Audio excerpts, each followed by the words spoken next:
നമസ്കാരം. തിരുവനന്തപുരം മെഡിക്കൽ കോളേജിലെ യൂറോളജി വിഭാഗം മേധാവി ഡോക്ടർ ഹാരിസ് ഹസൻ നടത്തിയിട്ടുള്ള തുറന്നു പറച്ചിലുകൾ ഇത് കേരളത്തിലെ സജീവ ചർച്ചയാണ്. കേരളത്തിൻ്റെ പൊതുജനാരോഗ്യം വെന്റിലേറ്ററിലാണോ എന്ന ഒരു ചോദ്യം ഡോക്ടറുടെ തുറന്നു പറച്ചിൽ ഉണ്ടാക്കുന്നുണ്ട്. ഇന്ന് ഡോക്ടേഴ്സ് ഡേ ആണ്. മെഡിക്കൽ കോളേജ് ഡോക്ടർമാർ അവരുടെ പ്രതിഷേധ ദിനം ആചരിക്കുകയും ചെയ്യുന്നു. അപ്പോൾ മൂർത്തമായ ഈ സാഹചര്യത്തിൽ സ്വാഭാവികമായും ആരോഗ്യമന്ത്രി വീണ ജോർജ് ചോദ്യമുനയിലാണ്. ആരോഗ്യമന്ത്രി ഇന്ന് നമ്മോടൊപ്പമുണ്ട്. സ്വാഗതം. കഴിഞ്ഞ ദിവസം കോൺഗ്രസ് നേതാവ് കെ മുരളീധരൻ പറഞ്ഞത് ആരോഗ്യമന്ത്രി മന്ത്രിപ്പണി നിർത്തി റിപ്പോർട്ടറിലോ കൈരളിയിലോ വാർത്ത വായിക്കാൻ പോകണം എന്നാണ്. ഇന്ന് രമേശ് ചെന്നിത്തല പറഞ്ഞത് ആരോഗ്യമന്ത്രി ഒരു ബിഗ് സീറോ ആണ്, വട്ടപൂജ്യമാണ് എന്നുള്ളതാണ്. ഈ സാഹചര്യത്തിൽ വളരെ കൃത്യമായ ആക്രമണം ചെന്ന് നിൽക്കുന്നത് ആരോഗ്യമന്ത്രിയിലാണ്. മറുപടിയുണ്ടോ? തീർച്ചയായിട്ടും ഉണ്ടല്ലോ. ഈ ആദ്യം പറഞ്ഞ വ്യക്തി കെ മുരളീധരൻ, അദ്ദേഹം കേരള രാഷ്ട്രീയ ചരിത്രത്തിൽ സ്വന്തമായ ചരിത്രം സൃഷ്ടിച്ച ആളാണല്ലോ. അതായത് ഒരു മന്ത്രിയായിരിക്കുമ്പോൾ ജനങ്ങൾ തോൽപ്പിച്ച് രാജിവെച്ച് പോകേണ്ട വ്യക്തിയാണ് കെ മുരളീധരൻ. 2004 വടക്കഞ്ചേരി ഉപതെരഞ്ഞെടുപ്പ്, 2004 വൈദ്യുതി മന്ത്രിയായിട്ട് കെ മുരളീധരൻ മന്ത്രിസഭയിലേക്ക് സത്യപ്രതിജ്ഞ ചെയ്തു വരുന്നു. അദ്ദേഹം നിയമസഭാംഗമായിരുന്നില്ല. വടക്കഞ്ചേരിയിൽ ജനവിധി തേടുന്നു. വടക്കഞ്ചേരി എന്ന് പറയുമ്പോൾ നമ്മൾ ഓർക്കണം, കോൺഗ്രസിൻ്റെ ഉരുക്കുകോട്ടയായിരുന്നു. വളരെ വലിയ ഭൂരിപക്ഷത്തിൽ കോൺഗ്രസിൻ്റെ സ്ഥാനാർത്ഥി ജയിച്ച മണ്ഡലത്തിൽ ആ MLA രാജിവെപ്പിച്ച് അവിടെ മത്സരിച്ച് ജനങ്ങൾ തോൽപ്പിച്ച് അന്ന് ശ്രീ AC മൊയ്തീനോട് ദയനീയമായി തോറ്റ് മന്ത്രി സ്ഥാനം രാജിവെച്ചു പോയ വ്യക്തി കെ മുരളീധരൻ പറയുകയാണ്, ബഹുമാനപ്പെട്ട മുഖ്യമന്ത്രി എൻ്റെ രാജി ചോദിച്ചു വാങ്ങണമെന്ന്. അത് നല്ലൊരു കാര്യമാണ് അദ്ദേഹം പറഞ്ഞത്. മറ്റൊരു കാര്യം കൂടിയുണ്ട്, അതിന് മറുപടി അർഹിക്കുന്നില്ല. കാരണം അദ്ദേഹത്തിൻ്റെ മദാമ പരാമർശവും അലൂമിനിയം പട്ടേൽ പരാമർശവും മുക്കാലിയിൽ കെട്ടിയിട്ട് അടിക്കണം എന്നുള്ള പരാമർശമൊക്കെ നിലനിൽക്കുമ്പോൾ താൻ കോൺഗ്രസ്സുകാരനാണെന്നും ഇവിടെ ഉണ്ടെന്നും നേതൃത്വത്തെ മണികളെയൊക്കെ ഓർമ്മിപ്പിക്കേണ്ടത് അദ്ദേഹത്തിൻ്റെ ഒരു കടമയാണല്ലോ. അപ്പോൾ അദ്ദേഹം ഇങ്ങനെ ഇടയ്ക്കിടയ്ക്ക് പറഞ്ഞുകൊണ്ടിരിക്കുക, നമ്മൾ അത്ര പ്രാധാന്യം അതിന് കൊടുത്താൽ അതിലൊരു കാര്യം കൂടിയുണ്ട്. അദ്ദേഹം പറയുന്നത് കേട്ടു, അദ്ദേഹം സ്വയം ഒരു പുരുഷനാണ് എന്ന് പറയുന്നതുകൊണ്ട് സ്ത്രീയായ ഞാൻ അദ്ദേഹം പറയുന്ന രീതിയിൽ ഞാൻ അതിനോട് പ്രതികരിക്കുന്നില്ല. രമേശ് ചെന്നിത്തല പറഞ്ഞത് ഉത്തരം മുട്ടുമ്പോൾ സാധാരണ പറയുന്ന കാര്യമായിട്ട് കാണുന്നുള്ളൂ. വളരെ കൃത്യമായിട്ടുള്ള ചില ഡേറ്റകൾ സമൂഹത്തിന് മുൻപാകെയുണ്ട്. അതിൽ കുറച്ച് ഡേറ്റകൾ മാത്രം ഞാൻ കഴിഞ്ഞ ദിവസം എൻ്റെ സമൂഹ മാധ്യമ ഫേസ്ബുക്ക് പോസ്റ്റിലൂടെ ഞാൻ വെച്ചിരുന്നു. അപ്പോൾ ഈ കേരളത്തിൽ UDFൻ്റെ കാലവും LDFൻ്റെ കാലവും നമുക്കൊന്ന് താരതമ്യം ചെയ്യാം. ഡേറ്റയുടെ അടിസ്ഥാനത്തിൽ നമുക്ക് സംസാരിക്കാം. തീർച്ചയായിട്ടും ഈ കേരളത്തിൻ്റെ ആരോഗ്യ രംഗം എത്ര കണ്ടും മുന്നോട്ട് പോയി എന്ന് സ്വാഭാവികമായും മിനിസ്റ്റർക്ക് വിശദീകരിക്കാനുണ്ടാവും. ഞാനത് അനുവദിക്കുകയും ചെയ്യാം. പക്ഷെ നമ്മുടെ മുമ്പിൽ ഇപ്പോൾ നിൽക്കുന്ന സാഹചര്യം ഇപ്പോൾ നോക്കൂ. ഇപ്പോൾ ഡോക്ടർ ഹാരിസിനെ കുറിച്ച് മന്ത്രി തന്നെ, അദ്ദേഹം വളരെ കൃത്യമായ സത്യസന്ധനായ ഇൻ്റഗ്രിറ്റി ഉള്ളൊരു ഡോക്ടറാണ് എന്ന് സർട്ടിഫൈ ചെയ്ത് കഴിഞ്ഞു. അദ്ദേഹത്തിന് വേറെ താല്പര്യങ്ങളില്ല എന്ന് മന്ത്രി തന്നെ വ്യക്തമാക്കിയിട്ടുണ്ട്. ഇപ്പോൾ ആരോഗ്യവകുപ്പ് തന്നെ രൂപീകരിച്ച സമിതി ഇപ്പോൾ പരിശോധന നടത്തിക്കൊണ്ടിരിക്കുകയാണ്. അവർ തന്നെ ചില നിഗമനങ്ങളിൽ എത്തിയിട്ടുണ്ട് എന്നാണ് ഞാൻ മനസ്സിലാക്കുന്നത്. കേരളത്തിലെ സർക്കാർ മെഡിക്കൽ കോളേജുകളിൽ ശസ്ത്രക്രിയാ ഉപകരണങ്ങളില്ലാതെ ശസ്ത്രക്രിയകൾ മുടങ്ങുന്നു എന്ന പ്രശ്നം, ശസ്ത്രക്രിയാ ഉപകരണങ്ങൾ രോഗികൾക്ക് പിരിവിട്ട് വാങ്ങിക്കേണ്ടി വരുന്നു എന്ന അവസ്ഥ, ഇത് രണ്ടും ഗൗരവതരമായ അവസ്ഥയാണല്ലോ. നമുക്ക് മറ്റ് ഡേറ്റ അവിടെ നിൽക്കട്ടെ, പക്ഷേ ഈ വിഷയം എങ്ങനെ അഭിസംബോധന ചെയ്യുന്നു എന്നുള്ളത് പ്രധാനമാണ്. നോക്കൂ, ഡോക്ടർ ഹാരിസ് അദ്ദേഹത്തെ തിരുവനന്തപുരം മെഡിക്കൽ കോളേജിലേക്ക് കൊണ്ടുവന്നത് ഈ സർക്കാരാണ്, ഞാനാണ് കൊണ്ടുവന്നത്. അതായത് ഇവിടെ ഉണ്ടായ ഒരു കിഡ്നി ട്രാൻസ്പ്ലാന്റേഷനുമായിട്ട് ബന്ധപ്പെട്ടിട്ടുള്ളൊരു വിഷയത്തിൽ ഒരു അന്വേഷണം പ്രഖ്യാപിച്ചു. ആ അന്വേഷണം പ്രഖ്യാപിച്ചതിൻ്റെ അടിസ്ഥാനത്തിൽ ആ അന്വേഷണ സമിതി റിപ്പോർട്ട് സമർപ്പിച്ചു. അന്നത്തെ യൂറോളജിയുടെ മേധാവിയെ ഇവിടെ നിന്ന് അദ്ദേഹത്തിനെതിരെ നടപടി വേണം എന്ന ശുപാർശയുടെ അടിസ്ഥാനത്തിൽ ഇദ്ദേഹത്തെ ഇവിടെ നിന്ന് നടപടിയെടുത്ത് സസ്പെൻഡ് ചെയ്തു. പിന്നെ മറ്റൊരു മെഡിക്കൽ കോളേജിൽ റീഇൻസ്റ്റേറ്റ് ചെയ്തു. അപ്പോൾ അദ്ദേഹത്തെ സസ്പെൻഡ് ചെയ്ത ഒരു സാഹചര്യത്തിൽ ഇവിടെ നല്ല മിടുക്കനായിട്ടുള്ളൊരു ഡോക്ടർ വേണം എന്ന ഒരു ഉദ്ദേശത്തോടെയാണ് ഡോക്ടർ ഹാരിസിനെ ഇവിടെ കൊണ്ടുവന്നത്. അദ്ദേഹം വളരെ ജനങ്ങൾക്ക് വേണ്ടി പ്രവർത്തിക്കുന്ന, ഞാൻ മുൻപ് പറഞ്ഞതുപോലെ അദ്ദേഹം ഈ സാധാരണ ചിലരെങ്കിലുമൊക്കെ പറ്റി കേൾക്കുമല്ലോ, പണം വാങ്ങിച്ചിട്ട് ശസ്ത്രക്രിയ, അങ്ങനെയൊന്നും അല്ലാത്തൊരു ഡോക്ടറാണെന്ന് ഞാൻ അന്ന് കേട്ടിരുന്നു.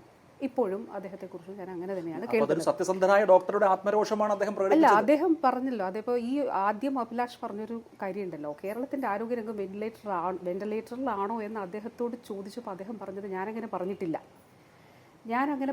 എന്നുള്ളത് മാത്രമല്ല, കേരളത്തിൻ്റെ ആരോഗ്യം രംഗം ഏറ്റവും മികച്ചതാണ്, ഇന്ത്യയിലെയും ലോകത്തിലെയും തന്നെ ഏറ്റവും മികച്ചതാണെന്ന് ഡോക്ടർ ഹാരിസ് തന്നെ അദ്ദേഹം തന്നെ ഈ പറയുന്നതായിട്ട് ഞാൻ കേട്ടു.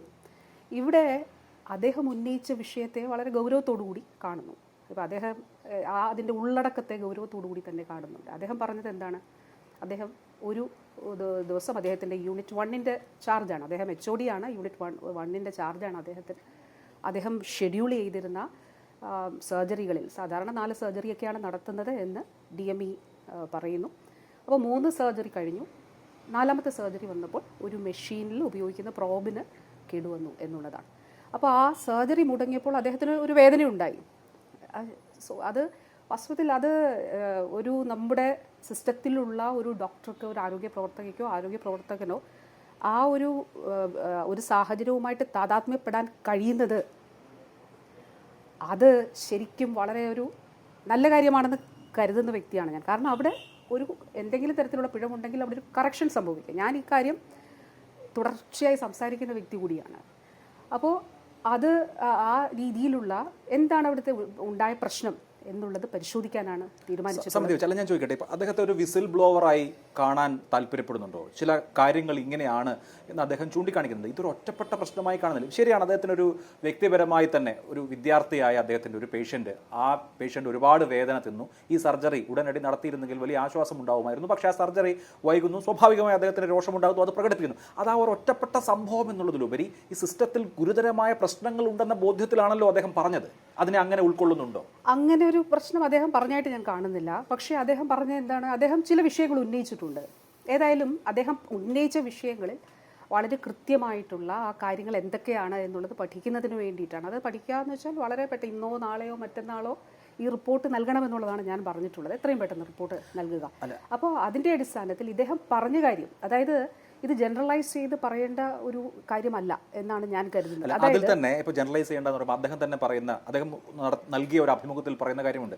ഇപ്പോൾ ഈ വാർഡുകളിൽ തന്നെ ചില നമ്പറുകൾ എഴുതി ഒട്ടിച്ചിട്ടുണ്ട്, എൻ്റെ കയ്യിൽ തെളിവുണ്ട് എന്നാണ് അദ്ദേഹം പറയുന്നത്. ആ നമ്പറിൽ, അതായത് രോഗിയുടെ കൂട്ടിരിപ്പുകാർ വിളിച്ച് ചില സമയത്ത് ഒന്നിലധികം രോഗികൾ ചേർന്ന് ശസ്ത്രക്രിയാ ഉപകരണങ്ങൾ വാങ്ങിക്കേണ്ടി വരുന്ന സാഹചര്യമുണ്ട്. ഇതൊരു നടപ്പ് രീതിയാണ് എന്ന് അദ്ദേഹം വളരെ കൃത്യമായി പറയുന്നത്. എവിടെയാണ് ഇത് അതിൽ പ്രശ്നം ഉണ്ടാകുന്നത്? എവിടെയാണ്? ഇപ്പോൾ ഇത് പരിശോധിക്കുന്നുണ്ടല്ലോ. ഇപ്പോൾ ഈ ഒരു വിഷയം അദ്ദേഹം ഉന്നയിച്ച സാഹചര്യത്തിൽ ഇത് ഉൾപ്പെടെയുള്ള കാര്യങ്ങൾ പരിശോധിക്കുന്നുണ്ട്. അപ്പോൾ എവിടെയാണ് പ്രശ്നം? ഇങ്ങനെ ഒരു സാഹചര്യം അവിടെ ഉണ്ട്, ഇതൊരു ആവശ്യമുണ്ട് എന്നുള്ളത് DMEയുടെയും അതോടൊപ്പം തന്നെ സർക്കാരിൻ്റെയും ഒക്കെ ശ്രദ്ധയിലേക്ക് വരികയും ഈ പറഞ്ഞ നമ്പറൊക്കെ ഒട്ടിക്കുന്ന വിഷയം അത് വരികയും ആ ആവശ്യത്തിൽ ഒരു ഇടപെടൽ ഉണ്ടാകാതിരിക്കുകയും ചെയ്താൽ അതിലൊരു പ്രശ്നമുണ്ട്. അപ്പോൾ ഈ സാഹചര്യത്തിൽ പഠിക്കണം. ഇപ്പോൾ ഈ പറഞ്ഞതിനെക്കുറിച്ച് അന്വേഷണം നടക്കുന്നത് കൊണ്ട് ഞാനൊരു ഇപ്പോൾ ഇത് ഇന്ന് റിപ്പോർട്ട് വന്നാൽ നാളെ നമുക്കത് പ്രസിദ്ധപ്പെടുത്താം. ഓക്കെ. അപ്പോഴും ഞാൻ ചോദിക്കുന്ന ഒരു ചോദ്യം, അദ്ദേഹം ഇത് ആദ്യമായി പറയുന്നതല്ല. അദ്ദേഹത്തിൻ്റെ മേലധികാരികളെ മാത്രമല്ല, മന്ത്രിയുടെ ഓഫീസിൽ തന്നെ ഈ കാര്യം അറിയിച്ചു. അതും 7 മാസം മുമ്പാണ് മന്ത്രിയുടെ ഓഫീസിൽ അത് അറിയിച്ചു. മന്ത്രിയുടെ സെക്രട്ടറി സജീവൻ അത് കേട്ടിട്ടുമുണ്ട്. അല്ല, അദ്ദേഹം പറഞ്ഞ അടുത്ത കാര്യം കൂടി മാധ്യമങ്ങൾ കേൾക്കണം. അത് ആ ഭാഗം വെച്ച് എഡിറ്റ് ചെയ്ത് മാറ്റരുത് എന്നുള്ളതാണ്. അദ്ദേഹം തൊട്ട് അടുത്ത ചോദ്യം മാധ്യമപ്രവർത്തകർ ചോദിക്കുന്നതായിട്ട് കേട്ടത്, അത് അന്ന് അറിയിച്ചിട്ടും പിന്നീട് അതിലൊരു നടപടി ഉണ്ടായില്ല. അപ്പോൾ ഡോക്ടർ പറഞ്ഞതായിട്ട് ഞാൻ കേട്ട ഞാൻ ഒറ്റ വാർത്താ സമ്മേളനമാണ്, ഇന്നലെയുടെ തലേന്ന് രാവിലെ അദ്ദേഹം നടത്തിയ വാർത്താ സമ്മേളനമാണ് ഞാൻ കേട്ടിട്ടുള്ളത്. അദ്ദേഹം വാർത്താ സമ്മേളനമല്ല, മാധ്യമങ്ങൾ അദ്ദേഹത്തിൻ്റെ വീട്ടിൽ ചെന്നപ്പോൾ നടത്തിയ അവരോട് സംസാരിച്ചതാണ് ഞാൻ കേട്ടിട്ടുള്ളത്. അദ്ദേഹം വന്ന ചോദ്യത്തിന് നൽകിയ മറുപടി എന്താണ്? അല്ല, അപ്പോൾ തന്നെ എൻ്റെ PS അവിടെ നിന്ന് ആശുപത്രി സൂപ്രണ്ടിനെ വിളിച്ചു, ഈ പ്രശ്നം പരിഹരിക്കണമെന്ന് പറഞ്ഞു.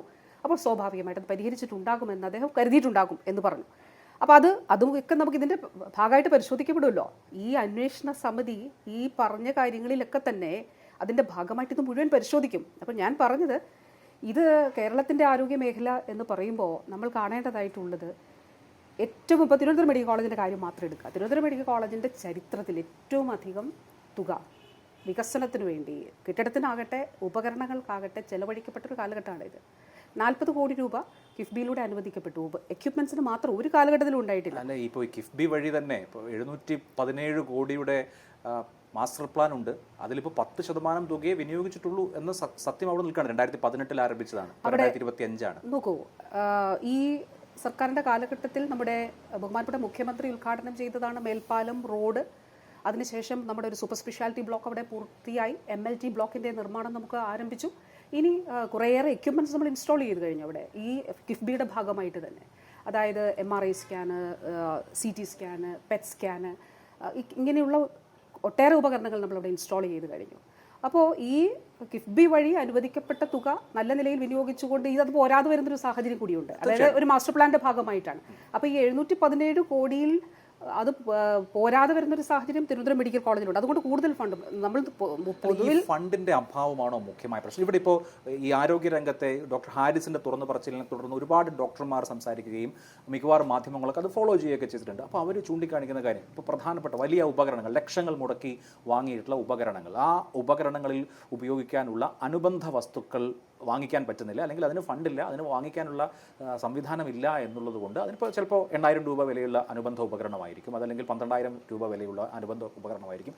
ഇത് രോഗികൾ വാങ്ങിക്കൊണ്ട് വന്നാൽ ശസ്ത്രക്രിയ നടത്താം എന്ന് പറയുന്ന നിലയിലേക്ക് ഒരു മെഡിക്കൽ കോളേജുകളിലെല്ലാം ഇത് സംഭവിക്കുന്നു എന്നുള്ളത് നമ്മുടെ ആരോഗ്യ കേരളത്തിന്റെ യശസ്സിന് ഗുണകരമാണോ? അഭിലാഷ് അങ്ങനെ വരുത്തി തീർക്കാൻ ശ്രമിക്കുന്നതല്ലേ ഇപ്പോൾ നമ്മൾ കണ്ടുകൊണ്ടിരിക്കുന്നത്. ഇപ്പോൾ തിരുവനന്തപുരം മെഡിക്കൽ കോളേജിന്റെ സ്ഥിതി തന്നെ നമ്മളൊന്ന് നോക്കണം.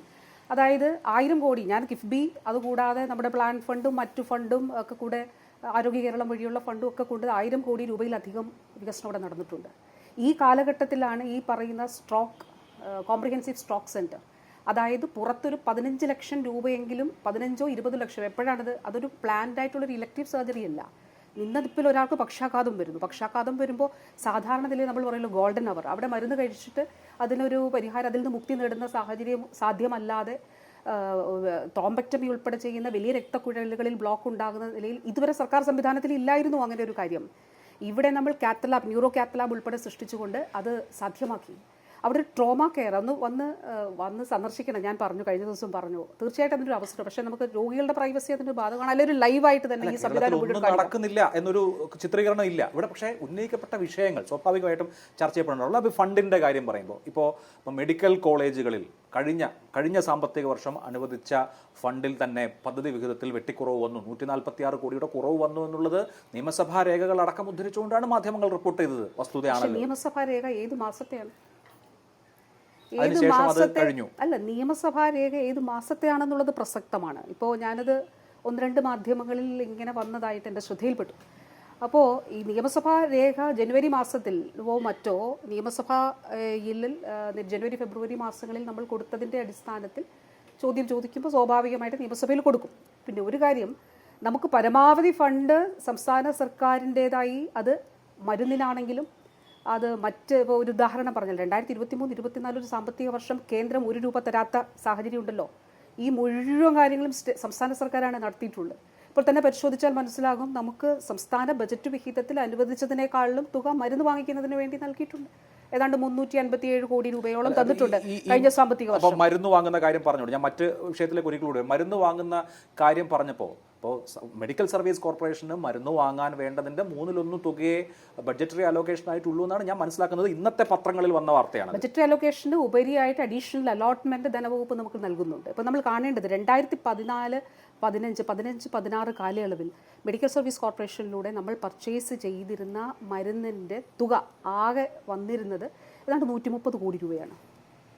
പക്ഷേ ഇന്ന്, അതായത് ഈ കഴിഞ്ഞ സാമ്പത്തിക വർഷം നമുക്ക് ചിലവായ തുക ഏതാണ്ട് 1000 കോടി രൂപയ്ക്ക് അടുത്താണ്. ഇപ്പോൾ 2025-26 വരുമ്പോഴേക്കും 1007 കോടി രൂപയാണ് നമുക്ക് മരുന്നിന് ആവശ്യമായിട്ട് വരുന്നത്.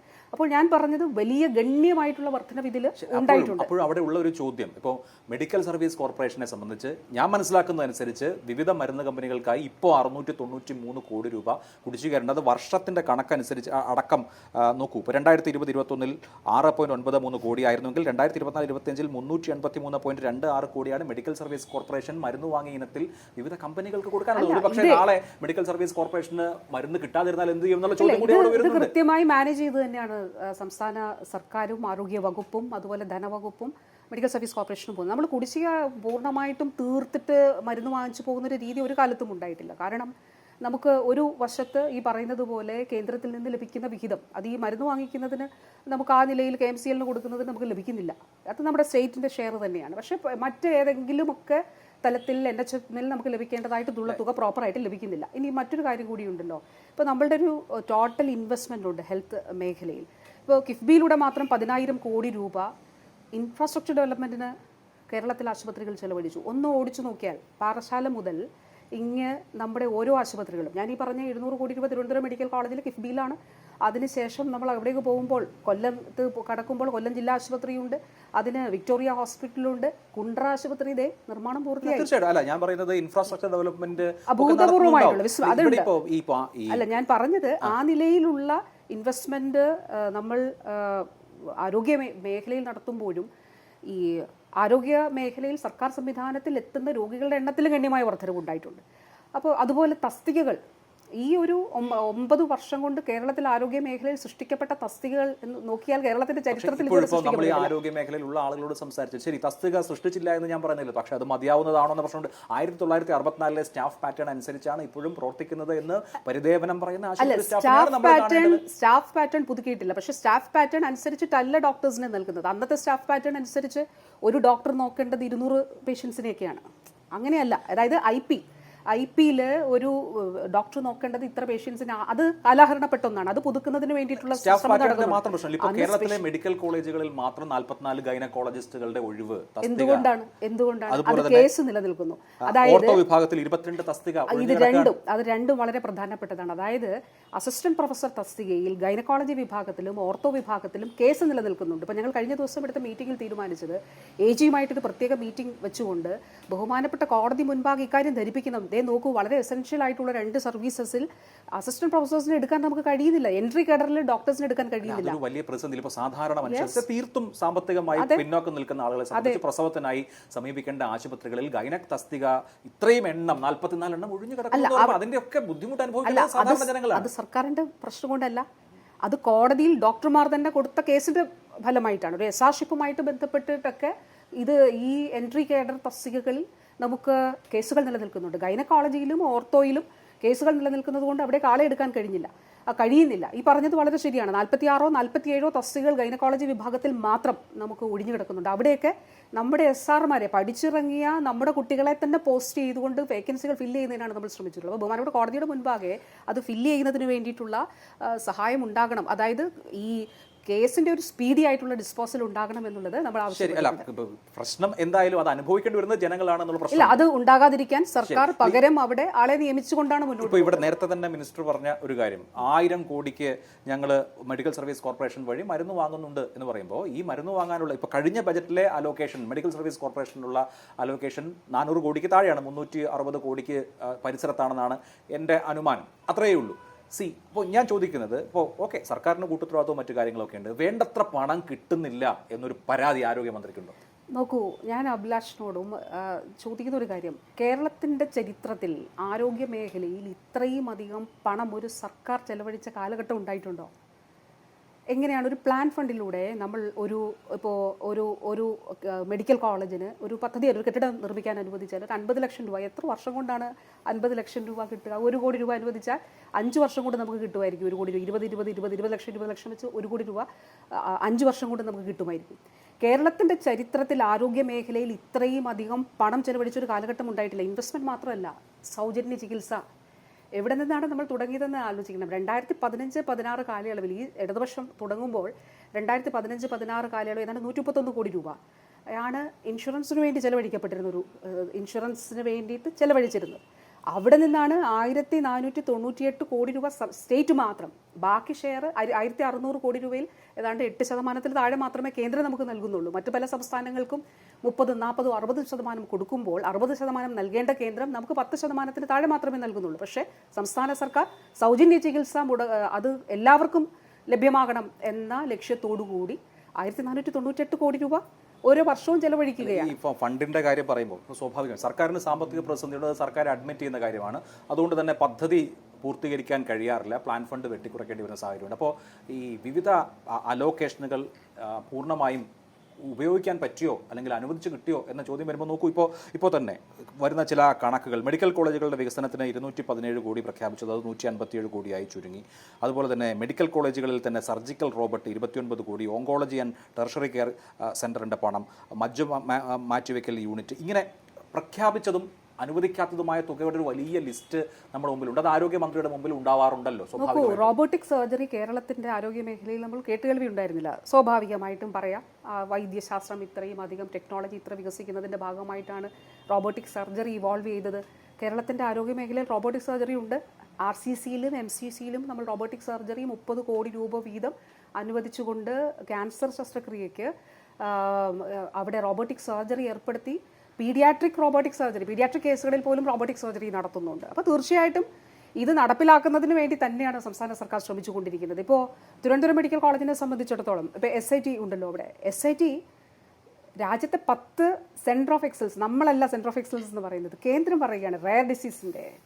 രാജ്യത്ത് ആദ്യമായി റെയർ ഡിസീസിന് വേണ്ടിയിട്ടൊരു സൗജന്യ പദ്ധതി കേരളം ആവിഷ്കരിച്ചു. കെയർ 2024 ബഹുമാനപ്പെട്ട CM ഉദ്ഘാടനം ചെയ്തു, SMA ബാധിതരായിട്ടുള്ള കുട്ടികൾക്ക് വേണ്ടി.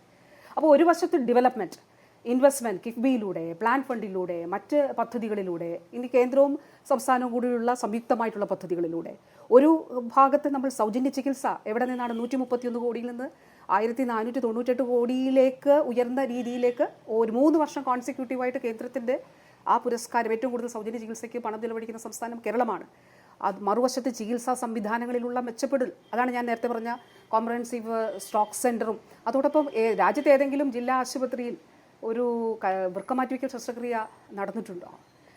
അങ്ങനെ ഓരോ റോബോട്ടിക് സർജറി, ഇപ്പോൾ കാർട്ടി സെൽ തെറാപ്പി, അതായത് പേഷ്യൻറ്റിൻ്റെ തന്നെ ഇമ്മ്യൂൺ സെല്ലിനെ ഉപയോഗിച്ചുകൊണ്ട് ക്യാൻസർ രോഗത്തെ ചികിത്സിക്കുന്നതിന് വേണ്ടിയിട്ടുള്ള സംവിധാനം അപൂർവമാണ്. ഈ ഇന്ത്യയിൽ തന്നെ അപൂർവമാണ്. കാർട്ടി സെൽ തെറാപ്പി ഡെവലപ്പ് ചെയ്യാൻ നമുക്ക് കഴിഞ്ഞു. അല്ല, കേരളത്തെ സംബന്ധിച്ച് കേരളത്തിൻ്റെ പൊതുജനാരോഗ്യ രംഗത്തിന് വലിയ പൈതൃകവും ചരിത്രവും ഉണ്ട്. കേരളത്തിൻ്റെ പൊതുജനാരോഗ്യ രംഗം ശക്തിമത്താണ് എന്ന് മാത്രമല്ല മികച്ച ഡോക്ടർമാരും സർവീസും ഒക്കെ ഉണ്ട്, അക്കാര്യത്തിലൊന്നും തർക്കമില്ല. പക്ഷേ ഇപ്പോൾ ഡോക്ടർ ഹാരിസ് ഉന്നയിച്ചത് മാതിരിയുള്ള പ്രശ്നങ്ങൾ ഉയർന്നു വരുമ്പോൾ സ്വാഭാവികമായി അതിനെ അഡ്രസ്സ് ചെയ്യുക എന്നൊരു സാഹചര്യം ഉണ്ടല്ലോ.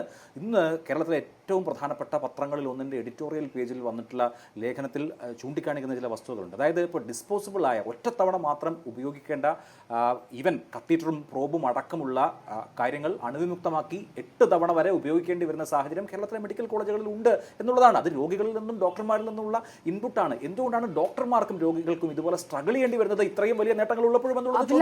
അഭിലാഷ്, എവിടെ നിന്ന് നമ്മൾ തുടങ്ങി എവിടെ എത്തി നിൽക്കുന്നു എന്നുള്ളത് കൂടി പരിശോധിച്ച് തീർച്ചയായിട്ടും നമ്മൾ പോകേണ്ടതായിട്ടുണ്ട്. അതായത് ഇപ്പോൾ നമ്മൾ യൂറോളജി ഡിപ്പാർട്ട്മെന്റിനെ കുറിച്ച് സംസാരിക്കുന്നു. ഇപ്പോൾ സ്വകാര്യ മേഖലയിൽ 1.5 ലക്ഷവും 2.5 ലക്ഷവും രൂപ ചിലവ് വരുന്ന, ഒരു പക്ഷേ അതിലും കൂടുതൽ ചിലവ് വരുന്ന പ്രൊസീജിയേഴ്സിനെ കുറിച്ചാണ് ഈ പറയുന്നത്. ആ പ്രൊസീജിയേഴ്സ് സൗജന്യമായിട്ട് കാസ്പിലൂടെ നമ്മൾ ചെയ്തു കൊടുക്കുന്നു. ഇനി ആ കാസ്പിലൂടെ ചെയ്തു കൊടുക്കുന്നതിന് അതിൽ മറ്റേതെങ്കിലും കമ്പോണൻസ്, ഇപ്പോൾ ഈ പറഞ്ഞ ഡിസ്പോസിബിൾ ആയിട്ടുള്ള മെറ്റീരിയൽ 8 പേരോ അല്ലെ 4 പേരോ ഒക്കെ ഷെയർ ചെയ്ത് വാങ്ങിക്കുന്നുണ്ടോ? അത് ഇതിൽ ഉൾപ്പെടുത്താൻ കഴിയുമോ? പരിശോധിക്കാമല്ലോ. ഷെയർ ചെയ്ത് വാങ്ങിക്കുന്നു എന്ന് മാത്രമല്ല, അത് പലവട്ടം ഉപയോഗിക്കുക വഴി അണുബാധയുടെ സാഹചര്യം പോലും, ശരിയാണ് ഇത് അണുവിമുക്തമാക്കിയാണ് ഉപയോഗിക്കുന്നത്, എന്നാൽ പോലും അണുബാധയുടെ സാഹചര്യം പോലും ഭയക്കേണ്ടതില്ല എന്ന് വിദഗ്ധർ ചൂണ്ടിക്കാണിക്കുന്നു. അല്ല, അത് ഹെൽത്ത് എക്സ്പേർട്സ് ആണ് പറയേണ്ടത്.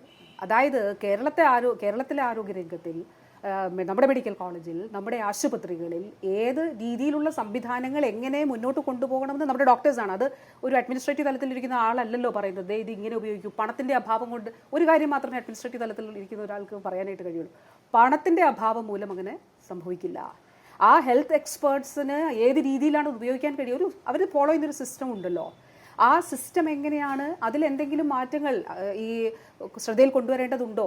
ഇപ്പോൾ അതിൽ വളരെ ഓപ്പൺ മൈൻഡഡ് ആയിട്ടുള്ള ഒരു ഭരണമാണല്ലോ ഇവിടെ ഉള്ളത്, ഒരു സർക്കാരാണല്ലോ ഇവിടെ ഉള്ളത്. ഒരു ഡോക്ടറെ സംബന്ധിച്ച്, പ്രത്യേകിച്ച് ഈ ഇത്രയും സർവീസ് ചെയ്യുന്ന ഡോക്ടറെ സംബന്ധിച്ച് അയാളുടെ ഒരു സ്ട്രഗിൾ ഉണ്ടാവുമല്ലോ. അപ്പോൾ ഹൃദയാരോഗ്യ പ്രശ്നമുള്ള ഒരാൾക്ക് ബ്ലോക്ക് മാറ്റണം, ആൻജിയോപ്ലാസ്റ്റി ചെയ്യണം. അപ്പോൾ അങ്ങനെയുള്ള ഘട്ടത്തിൽ ആൻജിയോപ്ലാസ്റ്റി ചെയ്യാനുള്ള സംവിധാനം ഈ മെഡിക്കൽ കോളേജിലുണ്ട്. പക്ഷേ ഈ രോഗി അതിന് വേണ്ട കത്തീറ്ററോ അതല്ലെങ്കിൽ ബലൂണോ അത്തരം കാര്യങ്ങളൊക്കെ ഒരു 12,000-ഓ 16,000-ഓ രൂപ മുടക്കി പർച്ചേസ് ചെയ്ത് കൊണ്ടുവന്ന് തന്നാൽ, നിങ്ങളിത് കൊണ്ടുവന്ന് തന്നാൽ എനിക്ക് സർജറി ചെയ്യാൻ പറ്റുമെന്നൊരു രോഗിയോട്, അതും സമൂഹത്തിൽ ഏറ്റവും സാധാരണ നിലയിലുള്ള രോഗിയോടാണല്ലോ അങ്ങനെ പറയേണ്ടി വരുന്നൊരു ഡോക്ടറുടെ ആത്മസംഘർഷം. ബലൂണും ഈ പറയുന്നത് പോലെയുള്ള ത്രെഡോ അതല്ലെങ്കിൽ മറ്റ് സ്റ്റെൻഡോ കാസ്പ് വഴി നമുക്ക് പർച്ചേസ് ചെയ്യുന്നുണ്ട്. കാസ്പ് വഴി അതിൽ ചികിത്സാ കാർഡ്, സൗജന്യ ചികിത്സാ കാർഡുള്ള രോഗികൾക്ക് ഇതെല്ലാം തന്നെ ഈ പാക്കേജിൽ ഉൾപ്പെടുത്തി. അതാണ് ഞാൻ നേരത്തെ പറഞ്ഞത്. അതായത് ഈ പാക്കേജിൽ ഉൾപ്പെടാതെ പുറത്ത് നിൽക്കുന്ന എന്തെങ്കിലും കാര്യങ്ങളുണ്ടോ എന്ന് ചൂണ്ടിക്കാണിക്കാം. അത് ഒരു ഭരണതലത്തിലിരിക്കുന്ന ഒരാൾക്ക് ഇതിവിടെ ഉണ്ട് എന്ന് നമുക്ക് കണ്ടെത്താനായിട്ട് കഴിയില്ല. ഒരു ഡിപ്പാർട്ട്മെന്റിൽ എങ്ങനെയാണ് അത് പറയുമ്പോൾ ഓപ്പൺ മൈൻഡഡ് ആയിട്ടാണ് നമ്മൾ. അത് പക്ഷേ ഇപ്പോൾ നോക്കൂ, ഇപ്പോൾ ഈ ഡോക്ടർ ഹാരിസിന്റെ വിഷയം ഉണ്ടായപ്പോൾ മെഡിക്കൽ കോളേജിന്റെ പ്രിൻസിപ്പലിന്റെയോ അതല്ലെങ്കിൽ അതുപോലെ തന്നെ DMAയുടെ ഒക്കെ ഭാഗത്തു നിന്നുണ്ടായിട്ടുള്ള സമീപനം ഇതിനെ മുഴുവനായും നിരാകരിക്കുന്ന വിധത്തിലുള്ളതായിരുന്നു. ഇങ്ങനെ ഒരു പ്രശ്നമേ ഇല്ല എന്നുള്ള മട്ടിലായിരുന്നു. അത് ഉചിതമായ സമീപനമായിട്ട് ആരോഗ്യമന്ത്രിക്ക് തോന്നുന്നു. ഡോക്ടർ ഹാരിസിനെ സംബന്ധിച്ചിടത്തോളം അദ്ദേഹം നല്ല ഡോക്ടർ ആണ് എന്നുള്ളത് കണ്ടതുകൊണ്ടാണ് ഞാൻ പറഞ്ഞില്ല, ഒരു അന്വേഷണ സമിതി സമിതിയുടെ റിപ്പോർട്ടിൻ്റെ അടിസ്ഥാനത്തിൽ അവിടെ ഇരുന്നൊരു ഡോക്ടറെ മാറ്റി ശിക്ഷ അദ്ദേഹത്തിനെതിരെ അച്ചടക്ക നടപടി സ്വീകരിച്ചിട്ടാണ് ഈ ഡോക്ടറെ ഇവിടേക്ക് കൊണ്ടുവരുന്നത്. അപ്പോൾ ഡോക്ടറെ സംബന്ധിച്ചിടത്തോളം അദ്ദേഹത്തിന് ഒരു പേഷ്യൻറ്റിൻ്റെ വേദന പോലും സ്വന്തം വേദനയായിട്ട് കാണുന്നൊരു ഡോക്ടർ എന്നെ സംബന്ധിച്ചിടത്തോളം എനിക്ക് ബഹുമാനമാണ് ഉള്ളത് ആ ഡോക്ടറോട്. അപ്പോൾ അദ്ദേഹം ഉന്നയിച്ച വിഷയങ്ങൾ നമുക്ക് ഇവിടെ പരിശോധിക്കുകയാണല്ലോ. ഞാൻ പറഞ്ഞല്ലോ, ഈ വിഷയങ്ങൾ ഈ നിലയിൽ ഈ പറഞ്ഞ കാര്യങ്ങൾ എൻ്റെ ശ്രദ്ധയിൽ വന്നിട്ടുള്ള കാര്യങ്ങളല്ല. എല്ലാ ആഴ്ചയിലും HOD മീറ്റിംഗ്, അതായത് എല്ലാ ഹെഡ് ഓഫ് ദി ഡിപ്പാർട്ട്മെൻറ്റ്സിൻ്റെയും മീറ്റിംഗ് വിളിച്ചു ചേർക്കുന്ന ഒരാളാണ് ഞാൻ. അങ്ങനെ ഒരു ടേബിളിന് ചുറ്റും എല്ലാവരും ഇരുന്നോടെ. എന്തുകൊണ്ടാണ്? സെക്രട്ടേറിയറ്റിലെ സെക്ഷനിലുള്ള ആളുകൾ ഉണ്ടാകും, അഡീഷണൽ ചീഫ് സെക്രട്ടറി ഉണ്ടാകും, മറ്റ് IAS ഓഫീസേഴ്സ് ഉണ്ടാകും, ഡയറക്ടേഴ്സ് ഉണ്ടാകും, മറ്റ് ഓഫീസർമാരെല്ലാവരും ഇരുന്നു കൊണ്ട് എന്തെങ്കിലും ഫയലുകൾ തീർപ്പാക്കാനായിട്ടുണ്ടോ? ശരി. അല്ല, ഇപ്പോൾ ഇതിപ്പോൾ മന്ത്രിയുടെ ശ്രദ്ധയിൽപ്പെടാത്ത വിഷയമാണ്. ഇപ്പോൾ ഡോക്ടർ ഹാരിസ് ഇത് ശ്രദ്ധയിൽപ്പെടുത്തിയത് കൊണ്ട് അതിലൊരു 4 അംഗ സമിതി ഉണ്ടായി. എങ്ങനെ ഈ വിഷയം അഭിസംബോധന ചെയ്യാം എല്ലാ മെഡിക്കൽ കോളേജിലേതും എന്ന് പരിശോധിക്കുന്നു. നല്ല കാര്യം. ഇപ്പോൾ ഇത് പറഞ്ഞതുകൊണ്ട്, ഡോക്ടർ പറഞ്ഞതുകൊണ്ട്, ഡോക്ടർ തന്നെ അദ്ദേഹത്തിൻ്റെ അഭിമുഖങ്ങൾ പറയുന്നത് എനിക്ക് എതിരെ അച്ചടക്ക നടപടികൾ ഉണ്ടാവാം, എന്ത് സംഭവിക്കുമെന്ന് എനിക്കറിയില്ല എന്ന് പറയുന്നുണ്ട്. നമുക്ക് വേണമെങ്കിൽ മെസ്സഞ്ചറെ ഷൂട്ട് ചെയ്യാം. ആരോഗ്യമന്ത്രി അങ്ങനെ ഉദ്ദേശിക്കുന്നുണ്ടോ? ആരോഗ്യ വകുപ്പിനെ നാണം കെടുത്തിയ ഈ ഉദ്യോഗസ്ഥൻ എൻ്റെ വകുപ്പിൽ ഇനി ഈ സ്ഥാനത്ത് വേണ്ടാന്ന് തീരുമാനിക്കുമോ നാളെ?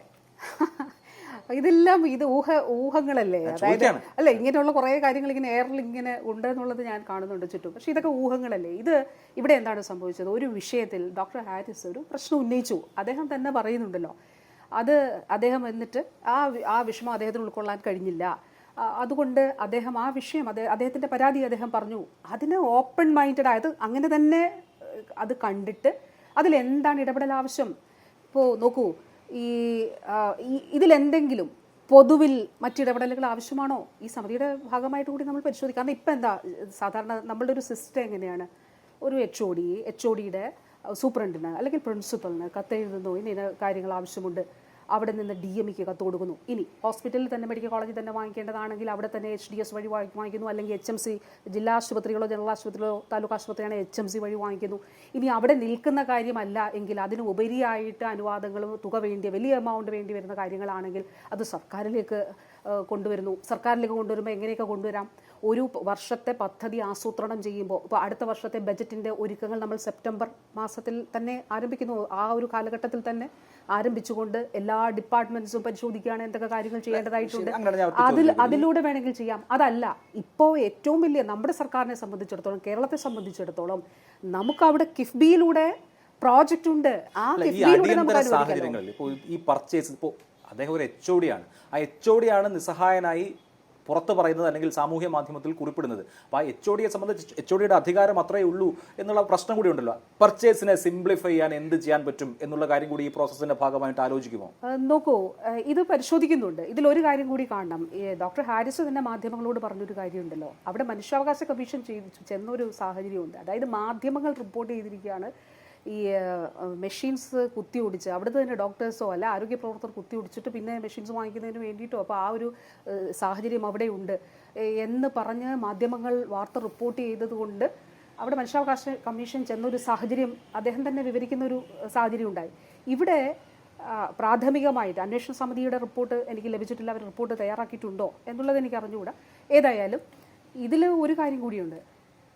ഞാൻ പ്രഥമമായിട്ട് നടത്തിയൊരു അന്വേഷണത്തിൽ ഒരു കാര്യം കൂടി തെളിഞ്ഞു. ഇതിലൊരു പ്രൈസ് ഡിഫറൻസ് ഉണ്ടായി. ഈ പറഞ്ഞ പ്രോബിൻ്റെ വിഷയത്തിൽ ഒരു പ്രൈസ് ഡിഫറൻസ് ഉണ്ടായപ്പോൾ പ്രൈസിൽ വ്യത്യാസം വന്നു. വില കൂടിയപ്പോൾ ആ കൂടിയ വിലക്ക് ഇത് കൊടുക്കാൻ ഒപ്പിടുന്നതിന് അതിന് കുറച്ച് ക്ലാരിഫിക്കേഷൻ വേണമെന്നാണ് ആ ഉദ്യോഗസ്ഥൻ പറഞ്ഞത്. അല്ലെങ്കിൽ അദ്ദേഹത്തിന് ഓഡിറ്റ് ഒബ്ജക്ഷൻ ഉണ്ടാകുന്ന സാഹചര്യം ഉണ്ടാകും എന്ന് പറഞ്ഞു. അപ്പോൾ ഓഡിറ്റ് ഒബ്ജക്ഷൻ ഉണ്ടാകുകയും പിന്നെ അച്ചടക്ക നടപടിയുടെ ഭാഗമായി ഇൻക്രിമെന്റ് ബാറോ മറ്റൊക്കെ ഒരുപക്ഷെ ഫേസ് ചെയ്ത് വന്നു. ഈ സാങ്കേതികത്വത്തിലാണ് നോക്കൂ, ഒരു വിദ്യാർത്ഥി, മിടുക്കനായ ഒരു വിദ്യാർത്ഥി, പാവപ്പെട്ട കുടുംബത്തിലെ വിദ്യാർത്ഥി ശസ്ത്രക്രിയ കാത്ത് വേദന സഹിച്ച് കഴിയുന്നത്. ആ സിസ്റ്റം ആ രീതിയിലുള്ള മാറ്റങ്ങൾ ഉണ്ടാകും. എല്ലാവരും അതിൽ ഇപ്പോൾ ഇത് സംഭവിച്ചില്ല. ഇത് ഒരു പക്ഷേ ഇവിടെയല്ല മറ്റെവിടെയെങ്കിലും എത്രയോ അനുഭവങ്ങൾ നമ്മുടെ മുന്നിലുണ്ട്. അതായത് ഈ ചട്ടങ്ങൾ പാലിക്കാതെ പർച്ചേസ് ചെയ്തു, പ്രശ്നമല്ലേ? എന്തൊക്കെ പ്രശ്നങ്ങളാണ് ഉണ്ടാവുക? അപ്പോൾ ഇവിടെ വളരെ ക്ലിയറായി നമുക്ക് ഈ ഡോക്ടർ ഹാരിസ് ഉന്നയിച്ച വിഷയത്തിൽ അത് ക്ലിയറായിട്ട് പരിശോധിക്കുന്നുണ്ട്. അദ്ദേഹം വളരെ കൃത്യമായി തന്നെ അദ്ദേഹത്തിൻ്റെ നേരിട്ടൊരു പ്രശ്നമാണ് പറഞ്ഞത്. അത് ശരിയായ നടപടിയായിരുന്നു. അല്ല, അദ്ദേഹം പറഞ്ഞതിന് അന്വേഷിക്കല്ലേ ചെയ്യുന്നത്. അദ്ദേഹത്തിൻ്റെ പറഞ്ഞ കാര്യത്തെ ഓപ്പൺ മൈൻഡഡ് ആയിട്ട് അത് സമീപിച്ചുകൊണ്ട്, ഞാൻ പറഞ്ഞൊരു വിഷയമുണ്ടല്ലോ, ഒരു വ്യക്തിയുടെ വിഷമത്തിൽ ആ വിഷമത്തെ ഉൾക്കൊള്ളാൻ അദ്ദേഹം ഉൾക്കൊണ്ടു, ആ സ്ഥാനത്ത് താനായിരുന്നെങ്കിൽ എന്ന് ചിന്തിച്ചു അദ്ദേഹം എന്നാണ് ഞാൻ മനസ്സിലാക്കുന്നത്. അല്ല, അതുകൊണ്ടാണല്ലോ ഞാൻ ആവർത്തിച്ചു, അത് സ്വദേശപരമായിട്ടൊരു നടപടിയായിരുന്നു. അപ്പോൾ എനിക്ക് ആരോഗ്യമന്ത്രിയോട് ചോദിക്കാനുള്ളത്, ഒരു കാര്യം ഇങ്ങനെ ഒരു കാര്യം സംഭവിക്കുകയാണ്, ഒരു വിസിൽ ബ്ലോവറുടെ ദൗത്യം നിർവഹിച്ച ഡോക്ടർ ഹാരിസിനെതിരെ പ്രതികാര നടപടി ഉണ്ടാവില്ല എന്ന് നമുക്ക് ഉറപ്പിക്കാം. ആരാണ് പറഞ്ഞത് അദ്ദേഹത്തിന് പ്രതികാരം ചെയ്യുന്നത്? ഇതൊക്കെ മാധ്യമങ്ങളുടെ ഒരു സൃഷ്ടിയല്ലേ? എന്തിനാണ് അദ്ദേഹത്തോട് പ്രതികാരം ചെയ്യുന്നത്? അദ്ദേഹത്തോട് പ്രതികാരം ചെയ്യുന്നത് എന്തിനാണ് അദ്ദേഹത്തോട് പ്രതികാരം ചെയ്യുന്നത്? ഡോക്ടർ ഹാരിസിനെ ചേർത്ത് നിർത്തിയാകും ആരോഗ്യവകുപ്പ്. അദ്ദേഹത്തെ ചേർത്ത് നിർത്തി അദ്ദേഹത്തെ ഇവിടേക്ക് കൊണ്ടുവന്നത് ഈ സർക്കാരാണെന്നേ. ഞാനാണ് ഒപ്പിട്ട് അദ്ദേഹത്തെ ഇവിടേക്ക് കൊണ്ടുവന്നത്. എന്തുകൊണ്ടാണ്? അദ്ദേഹം നല്ല ഡോക്ടറാണ് എന്നുള്ളത് കൊണ്ടാണ്. പ്രതികാരം എന്നുള്ളത് ഒരു പ്രതികാരമില്ല അദ്ദേഹത്തോട്. അദ്ദേഹം ഇത് ആര് ഈ എന്ന് വെച്ചാൽ അദ്ദേഹം ഈ ഒരു കാര്യം പറഞ്ഞതിനെ പൂർണ്ണമായ അർത്ഥത്തിൽ ഉൾക്കൊണ്ടുകൊണ്ടാണല്ലോ അതിന്റെ ഉള്ളടക്കം എന്താണെന്നുള്ളത് പരിശോധിക്കുന്നത്. അന്വേഷണ സമിതി ഇത് സംബന്ധിച്ച് പരിശോധന നടത്തുന്നുണ്ട്. അന്വേഷണ സമിതിയുടെ പരിശോധനയിൽ അവരുടെ റിപ്പോർട്ട് എന്താണെന്ന് നോക്കാം നമുക്ക്. അപ്പോൾ ഈ പ്രതികാരം ഡോക്ടർ ഹാരിസിനെതിരെ പ്രതികാരം നടത്തി, ഇതൊക്കെ തെറ്റായിട്ടുള്ള കാര്യങ്ങളല്ലേ? അങ്ങനെ ഒരു പ്രതികാരം അല്ല. എന്തിനാണ് അദ്ദേഹത്തോട് പ്രതികാരം ചെയ്യുന്നത്? എന്തിനാണ്? ആരോഗ്യ വകുപ്പിനെ നാണം കെടുത്തി എന്ന് പറയാലോ. അല്ല, അദ്ദേഹം ഇല്ലാതെ എത്രയോ വ്യാജ ആരോപണങ്ങൾ എൻ്റെ ഓഫീസിനെതിരെ ഒരു ചാനൽ കൊണ്ടുവന്നില്ലേ? എൻ്റെ ഒരു സ്റ്റാഫ് കൈക്കൂലി വാങ്ങിച്ചു എന്ന ഒരു വ്യാജ കഥ സൃഷ്ടിച്ചില്ലേ? അതൊരു ലൈവ് വീഡിയോ അദ്ദേഹം അന്ന് പങ്കെടുത്തതില്ലായിരുന്നുവെങ്കിൽ അദ്ദേഹം പിറ്റേ ദിവസം അന്നേരം ഡേറ്റ് മാറ്റി പറഞ്ഞു. പിറ്റേ ദിവസം കോവിഡായിട്ട് കിടന്നില്ലായിരുന്നെങ്കിൽ എന്താകുമായിരുന്നു സ്ഥിതി? അപ്പോൾ വ്യാജ ആരോപണങ്ങളൊക്കെ തന്നെ മുൻപ് തന്നെയുണ്ട്. ഇവിടെ കേരളത്തിൻ്റെ ആരോഗ്യ രംഗത്തെ സംബന്ധിച്ച് അതാണ് ഞാൻ ഇന്നലെ പറഞ്ഞത്. യു ഡി എഫ് ഇറങ്ങുമ്പോൾ എത്രയായിരുന്നു കേരളത്തിലെ മാതൃമരണ നിരക്ക്? 48ആയിരുന്നു. 1 ലക്ഷം പ്രസവങ്ങൾ അല്ലെങ്കിൽ ജനനങ്ങൾ നടക്കുമ്പോൾ 48 അമ്മമാർ, സ്ത്രീകൾ കേരളത്തിൽ മരിച്ചിരുന്നു. ഇന്ന് 19ആണ് കേരളത്തിൽ. അതുപോലെ തന്നെ ശിശുമരണ നിരക്ക് UDF ഇറങ്ങുമ്പോൾ എത്രയായിരുന്നു? 12ആയിരുന്നു. അത് 6ആയിട്ട് കുറയ്ക്കാൻ നമുക്ക് കഴിയും. അതിൽ UDF LDF വ്യത്യാസമുണ്ട്. കാലം മുന്നോട്ട് പോകുന്നതനുസരിച്ച് കേരളത്തിന്റെ സാമൂഹിക പുരോഗതിയുടെ ഭാഗമല്ലേ നമ്മൾ 50 മുതൽ അല്ലെങ്കിൽ 57 മുതൽ ഇങ്ങോട്ട് എടുത്താലും ഈ പറഞ്ഞ പുരോഗതി കേരളം അറ്റൻഡ് ചെയ്തിട്ടുണ്ട്. 2 മുന്നണി ഭരിച്ചപ്പോൾ. അല്ല, അതിന് മുൻപ് ഇടതുപക്ഷ സർക്കാരിന്റെ കാലഘട്ടത്തിലെ ഒരു ഡേറ്റ കൂടി പരിശോധിക്കുമ്പോഴാണ് ഇതൊരു സ്ലോ പ്രോഗ്രസ് ആണോ അങ്ങനെ വന്നതാണോ എന്നുള്ളത് നമുക്ക് മനസ്സിലാക്കാനായിട്ട് കഴിയും. അങ്ങനെ ഇപ്പോൾ UDF ഭരിച്ചതുകൊണ്ട് കേരളത്തിൽ കൂടുതൽ കുട്ടികളോ അമ്മമാരോ മരിക്കുമോ? അല്ല, ആരോഗ്യ സൂചകങ്ങൾ വളരെ പ്രധാനപ്പെട്ട ഘടകമാണ്. അതാണ് ഞാൻ പറഞ്ഞത്. അതിന് മുൻപുള്ള ഡേറ്റ കൂടി താരതമ്യം ചെയ്യണം. മുൻപുള്ള ഡേറ്റ കൂടി താരതമ്യം ചെയ്യുമ്പോഴാണ് ആരോഗ്യ സൂചകങ്ങൾ, സൗജന്യ ആരോഗ്യ പദ്ധതി, അതോടൊപ്പം തന്നെ വിവിധ ഡയാലിസിസ്, മറ്റേത് സ്ലോ പ്രോഗ്രസ് ആണ് നമുക്ക് മനസ്സിലാക്കാം. UDF ഭരിക്കുമ്പോൾ കേരളത്തിൽ ക്യാൻസർ ചികിത്സ എത്ര ആശുപത്രികളിലുണ്ടായിരുന്നു? എത്ര ജില്ലാ ആശുപത്രികളിലുണ്ടായിരുന്നു? ഒരു ജില്ലാ ആശുപത്രിയിലില്ലായിരുന്നു. 28 ജില്ലാ ആശുപത്രികളിലുണ്ട്. ഇപ്പോൾ മന്ത്രി സിസ്റ്റത്തിന്റെ പ്രശ്നം പറഞ്ഞല്ലോ. ഈ സിസ്റ്റത്തിന്റെ പ്രശ്നം എങ്ങനെയാണ് അഡ്രസ് ചെയ്യാൻ ഉദ്ദേശിക്കുന്നത്? അല്ല, സിസ്റ്റത്തിന്റെ മുഴുവനുള്ള പ്രശ്നമല്ല, സിസ്റ്റത്തിലെ ചില പ്രശ്നങ്ങളാണ് ഡോക്ടർ ഹാരിസ് ചൂണ്ടിക്കാണിച്ചത്. അദ്ദേഹം പറഞ്ഞ രീതിയിലുള്ള പ്രശ്നങ്ങൾ അവിടെ ഉണ്ടായിട്ടുണ്ടെങ്കിൽ അത് പരിശോധിക്കുകയാണല്ലോ. അപ്പോൾ അതനുസരിച്ചിട്ട് ആ റിപ്പോർട്ടിൻ്റെ അടിസ്ഥാനത്തിലാവുമല്ലോ നടപടികൾ ഉണ്ടാവുക. അദ്ദേഹം ചൂണ്ടിക്കാണിച്ച ചില കാര്യങ്ങളുണ്ട്. അപ്പോൾ ആ രീതിയിലേക്ക് സാധാരണ രീതിയിൽ അങ്ങനെ സംഭവിക്കേണ്ടതില്ല. പ്രത്യേകിച്ച് HDS വഴിയാണ് ഇതൊക്കെ പർച്ചേസ് ചെയ്ത് നൽകുന്നത്. അതുമാത്രമല്ല, ഞാൻ നേരത്തെ പറഞ്ഞതുപോലെ ഈ കാസ്പ് വഴി പാക്കേജ് യൂറോളജി ഡിപ്പാർട്ട്മെൻറ്റിലും ഉണ്ട്. അപ്പോൾ ഈ പാക്കേജിൽ ഉൾപ്പെടുത്തുന്നതിന് രോഗികളിൽ നിന്ന് പണം വാങ്ങിക്കേണ്ട സാഹചര്യമില്ല. അത് കാസ്പിൽ ഉൾപ്പെടുത്തുന്നതിന് വേണ്ടിയിട്ടുള്ള നടപടികൾ ആ നിലയിൽ സ്വീകരിക്കപ്പെട്ടിട്ടുണ്ടോ എന്നുള്ളത് നമ്മൾ ഇതിൻ്റെ ഭാഗമായിട്ട് പരിശോധിക്കും. അപ്പോൾ തീർച്ചയായിട്ടും ഇത് ഈ സിസ്റ്റത്തെ സംബന്ധിച്ചിടത്തോളം ഇപ്പോൾ സർക്കാർ വികസന പ്രവർത്തനങ്ങളും അതോടൊപ്പം ചികിത്സാപരമായിട്ടുള്ള മുന്നേറ്റവും ഒക്കെ നടത്തുമ്പോഴും അതിൻ്റെ പാരലായി നമ്മൾ കൊണ്ടുപോകുന്ന ഒരു കാര്യമല്ലേ സിസ്റ്റത്തിൽ ഉണ്ടാകുന്ന മാറ്റങ്ങൾ. അതിൻ്റെ ഭാഗമായിട്ടാണ് ബഹുമാനപ്പെട്ട മുഖ്യമന്ത്രി നമുക്ക് അദാലത്ത് നടത്തുന്നത്. എന്തിനാണ് താലൂക്ക് അദാലത്ത് നടത്തുന്നത്? അതൊക്കെ സിസ്റ്റം കറക്റ്റ് പോകേണ്ട കാര്യം തന്നെയാണ്, അക്കാര്യത്തിൽ സംശയമൊന്നുമില്ല. പക്ഷേ ഇപ്പോൾ ഈ ഡോക്ടർ ഹാരിസിന്റെ വെളിപ്പെടുത്തലിനെ തുടർന്ന് ഒരുപാട് ഇത്തരം കാര്യങ്ങൾ രോഗികൾ തന്നെ, അതല്ലെങ്കിൽ മെഡിക്കൽ കോളേജുകളിൽ ചികിത്സയ്ക്ക് വിധേയരായ ആളുകൾ തന്നെ വെളിപ്പെടുത്തുന്ന കാര്യങ്ങളുണ്ട്. പക്ഷെ അവരൊക്കെ ഡോക്ടർമാരോട് സിസ്റ്റത്തോടും താങ്ക്ഫുൾ ആണ്. പക്ഷേ ഇന്ന കാര്യങ്ങളിലൂടെ കടന്നു പോകേണ്ടി വന്നു എന്ന കാര്യം വളരെ പാവപ്പെട്ടവരായ രോഗികൾ ചൂണ്ടിക്കാണിക്കുന്നുണ്ട്. ഇപ്പോൾ സ്വാഭാവികമായും ഉള്ള ഒരു കാര്യത്തെ കൂടുതൽ മെച്ചപ്പെടുത്തുക എന്നുള്ളതാണല്ലോ ആരുടെയും ദൗത്യം. ഇപ്പോൾ ഇവിടെ ഈ ഉയർന്നിരിക്കുന്ന വിഷയങ്ങളിൽ ഈ രോഗികൾ പിരിവിട്ട് ഉപകരണങ്ങൾ വാങ്ങുന്ന അവസ്ഥ പൂർണ്ണമായും ഒഴിവാക്കാൻ കഴിയുന്ന, അതുപോലെ തന്നെ ഈ പുനരുപയോഗ സാധ്യതയില്ലാത്ത ഡിസ്പോസിബിളായി ഒറ്റത്തവണ ഉപയോഗിക്കാനുള്ള ഈ പറയുന്ന വസ്തുക്കൾ ഒരുപാട് തവണ ഉപയോഗിക്കേണ്ടി വരുന്ന സാഹചര്യം ഒഴിവാക്കാൻ എന്ത് ചെയ്യാം? അഭിലാഷേ, ഞാൻ ഒറ്റ ചോദ്യം തിരിച്ചു ചോദിക്കാം. അതായത് സൗജന്യ ചികിത്സയിൽ കേരളം ചെലവഴിക്കുന്ന ഈ തുക ഒന്ന് കണക്കിലെടുക്കുക. ഇത് വെറും അക്കങ്ങളല്ലല്ലോ.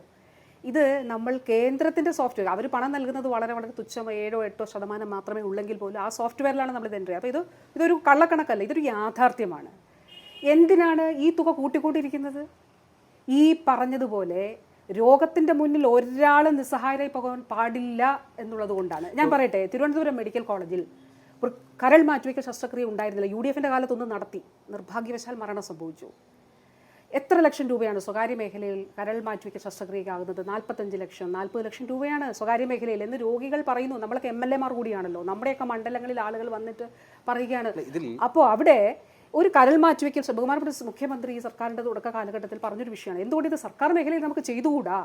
അങ്ങനെയാണ് കോട്ടയം മെഡിക്കൽ കോളേജിൽ കരൾ മാറ്റിവയ്ക്കൽ ശസ്ത്രക്രിയ നമ്മൾ ആരംഭിച്ചത്. തിരുവനന്തപുരം മെഡിക്കൽ കോളേജിൽ നമ്മൾ നടത്തുന്നത് സ്റ്റേറ്റ് ട്രാൻസ്പ്ലാന്റ് ഇൻസ്റ്റിറ്റ്യൂട്ട് എങ്ങനെയാണ് നടത്തുന്നത്? സൗജന്യമായി പരമാവധി, അതായത് 45 ലക്ഷം രൂപ ചെലവഴിക്കുന്നിടത്ത് സീറോയാണ് നമ്മൾ നടത്തുന്നത്. നോക്കൂ, തിരുവനന്തപുരം മെഡിക്കൽ കോളേജിൽ എത്രയോ ആളുകൾ ഭാര്യമാർ ഹസ്ബൻഡ്സിന് കരൾ പകുത്ത് നൽകിയിട്ടുണ്ട്, സൗജന്യമായി ചെയ്തിട്ടുണ്ട്. പണം അടയ്ക്കാൻ കഴിയുന്ന APL വിഭാഗത്തിലുള്ളവർക്ക് വളരെ മിതമായിട്ടുള്ള 45 ലക്ഷത്തിന്റെ സ്ഥാനത്ത് വളരെ മിതമായിട്ടുള്ള മജ്ജ മാറ്റിവെക്കൽ ശസ്ത്രക്രിയ ഞാൻ പറയട്ടെ 15-20 ലക്ഷം രൂപയാണ് സർക്കാർ മേഖലയിൽ നടത്തുന്നുണ്ട്. ഇപ്പോൾ മലബാർ ക്യാൻസർ സെന്ററിൽ പീഡിയാട്രിക് ഈ ട്രാൻസ്പ്ലാന്റേഷൻ ഉൾപ്പെടെ നടത്തുന്നുണ്ട്. അല്ല, ഇപ്പോൾ RCCക്കും അതുപോലെ തന്നെ മലബാർ ക്യാൻസർ സെന്ററിനും അടക്കമുള്ള വകയിരുത്തൽ തന്നെ കുറവ് വന്നു എന്നുള്ളതാണ് റിപ്പോർട്ടുകൾ. ഇപ്പോൾ 10,000-ൽ പരം കോടി രൂപ കഴിഞ്ഞ ബജറ്റിൽ ആരോഗ്യ വകുപ്പിനെ നീക്കി വെച്ചിട്ടുണ്ട്. ഇപ്പോൾ ഇടതുപക്ഷത്തിന്റെ ഒരു ദേശീയ കാഴ്ചപ്പാടുണ്ടല്ലോ. അപ്പോൾ GDP-യുടെ എത്ര ശതമാനം ആരോഗ്യത്തിന് വേണം എന്നുള്ളതിനെ സംബന്ധിച്ചൊക്കെ കാഴ്ചപ്പാടുള്ള പ്രസ്ഥാനമാണ് ഇടതുപക്ഷം. കേരളത്തിലൊരു ഇടതുപക്ഷ സർക്കാരാണ് ഭരിക്കുന്നത്. അപ്പോൾ ഈ അലോക്കേഷൻ അല്ലെങ്കിൽ ഈ ചെലവഴിക്കൽ മതിയോ എന്നൊരു ചോദ്യം അവിടെ നിൽക്കുന്നുണ്ട്. പിന്നെ മൊത്തം ആരോഗ്യ ചെലവിൻ്റെ മുഴുവനായ കേരളീയ ആരോഗ്യ ചെലവിൻ്റെ എത്ര ശതമാനമാണ് സർക്കാർ വഹിക്കുന്നത് എന്ന ചോദ്യം വന്നാൽ അത് 35% എന്ന നിലയിലൊക്കെയാണ്. അപ്പോൾ ആ നിലയ്ക്ക് നോക്കുമ്പോൾ നമുക്ക് കേരളത്തിന് ഒരു ഇടതുപക്ഷ സർക്കാർ ഭരിക്കുമ്പോൾ ഇത് മതിയോ എന്ന ചോദ്യം മന്ത്രി എപ്പോഴെങ്കിലും ആലോചിച്ചിട്ടുണ്ടോ? നോക്കൂ, ഏറ്റവും കൂടുതൽ ആരോഗ്യ മേഖലയ്ക്ക് തുക ചെലവഴിക്കുന്ന ഒരു സർക്കാരാണിത്. ഇത് തർക്കമില്ലല്ലോ. ഏറ്റവും കൂടുതൽ രാജ്യത്ത് സൗജന്യ ചികിത്സ നൽകുന്ന സംസ്ഥാനം, ഏറ്റവും കൂടുതൽ തസ്തികകൾ ആരോഗ്യം, ഇപ്പം പറഞ്ഞല്ലോ പേഷ്യൻ്റ് ഡോക്ടർ അനുപാതം ഇന്ത്യയിൽ ഏറ്റവും ബെസ്റ്റ് കേരളത്തിലാണ്. നഴ്സ് രോഗി അനുപാതം ഏറ്റവും ബെസ്റ്റ് കേരളത്തിലാണ്. ഹോസ്പിറ്റൽ പേഷ്യൻസ് പോപ്പുലേഷനുമായിട്ട് ബന്ധപ്പെട്ട് ഇനി ഒരു കാര്യം കൂടി പറയാം. നാഷണൽ സർവേ ഉണ്ടല്ലോ, NSSO, കേന്ദ്ര മന്ത്രാലയത്തിൻ്റെ സർവേ, അത് ഏറ്റവും അവസാനം നടന്ന സർവേയുടെ റിപ്പോർട്ട് പ്രസിദ്ധീകരിക്കപ്പെട്ടത് 2024 2024 റിപ്പോർട്ട് നമ്മൾ പരിശോധിച്ചാൽ റൂറൽ മേഖലയും അർബൻ മേഖലയും രണ്ടായിട്ട് ഇപ്പോഴും നമ്മൾ ഗൂഗിൾ സെർച്ച് ചെയ്താൽ നമുക്ക് കാണാനായിട്ട് സാധിക്കും. അതോടൊപ്പം തന്നെ 2016 വന്നൊരു രേഖയുണ്ട്. 15-16 വർഷത്തെ കാൽക്കുലേറ്റ് ചെയ്ത് 2016 അവർ പ്രസിദ്ധീകരിച്ചൊരു രേഖയുണ്ട്.